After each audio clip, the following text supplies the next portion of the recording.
Hello guys, good morning po sa ating lahat. At naririto naman po tayong muli sa panibagong video natin. So, bali ngayong araw, ang ating preparasyon ay magkakabit naman tayo ng bowl dito sa CR ng bahay nating ginagawa. So, bali ito yung bowl nating ikakabit. Meron siyang flush. So meron siyang water closet. So bali dito natin siya i-install. Yan. So bali ang style natin dito sa pagkakabit nitong bowl na ito. So bali old style ang ating gagawin. So pag sinabi nating old style guys, ang gagamitin natin sa pag-install ng bowl, gagamit lang tayo ng semento at adhesive para dito sa paglagay natin ng bowl. Yan. So bali susukatan natin siya diyan. Kukuhanin natin yung gitna. Yan. Sa gitna pag ito pa cross para makuha natin yung ito guys, kung makikita niyo itong butas na ito. Yan. At saka doon sa kabila. Yan yung butas niya diyan sa kabila.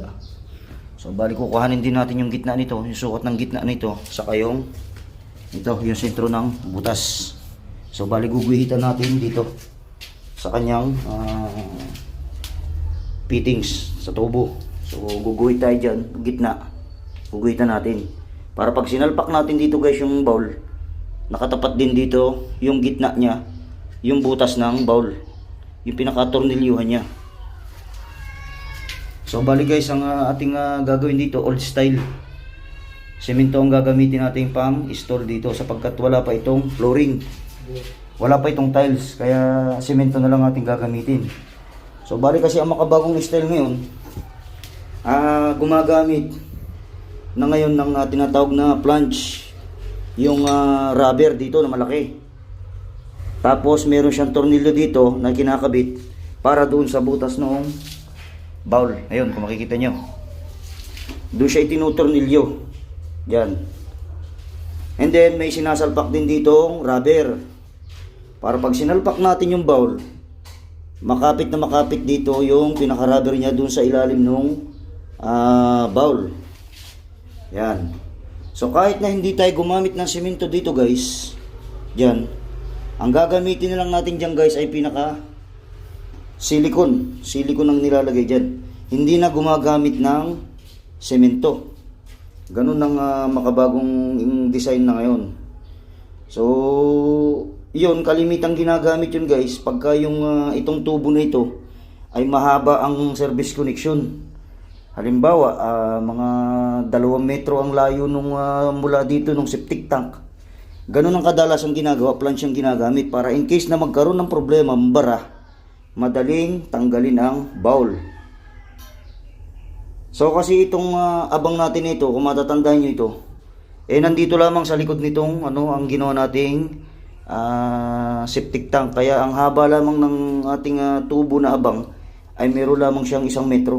Kaya halos karot-dot lamang noong septic tank itong ating bowl. Kaya imposible itong magbara. At pangalawa, malaki itong ating tubo. D4 siya. Yan. Kaya kahit na yung ating bowl na ilalagay ay nakapix na. So mahihirapan na kasi tayong tanggalin yan guys. Oras na semento ang ating ginamit na pang-install dyan sa bowl. Mahihirapan na tayong sinsilil yan. Yan. And then pag nailagay na kasi natin itong bowl, saka tayo magta-tiles, medyo mahirap na siya. Kasi nga may naka-install na bowl.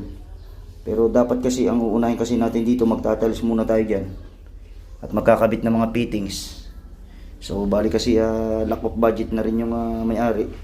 So ang sabi, ikabit na lang natin yung bowl para kahit papano hanggat nag-iipon ulit pang pa-install dyan sa mga fittings ay nagagamit na nila itong kanilang bahay at itong kanilang CR kasi balak na rin nilang lumipat. Kaya kung ano ang gusto ng may-ari, yun ang ating susundin. So mamaya guys, ipapakita ko sa inyo kung paano ko i-install ang bowl na ito. So hindi po ako expert sa pagkakabit ng bowl na ito. Ito ay aking na-experience lamang. At yung aking experience na yun ay so bali okay naman. Kaya walang problema. Maging sa pagkakabit ko ng mga fittings, yan ay aking mga naging experience lamang yan. Hindi po talaga ako magaling na tubero. Pero yung halos lahat ng aking nagawa na pagtutubero ko ay awa ng Diyos ay wala namang pumalpak. So bali isinishare ko lamang ito doon sa mga baguhan lamang na gusto rin matuto. Wala naman hong nagsimula ng magaling. At doon naman ho sa mga master natin na mga tubero ay shoutout po sa inyo. Kayo na hong bahala kung mambash kayo, wala ho akong ibig sabihin sa aking vlog na ito. Hindi ho ako nakikipagpagalingan guys. So lahat ho na nakikita ninyo na aking ginagawa sa paggawa ng bahay na ito ay dumaan lamang sa aking experience. Yan. So yan lamang muna guys at i-update ko kayo mamaya sa kaganapan dito sa aking ginagawa na ito. Alright.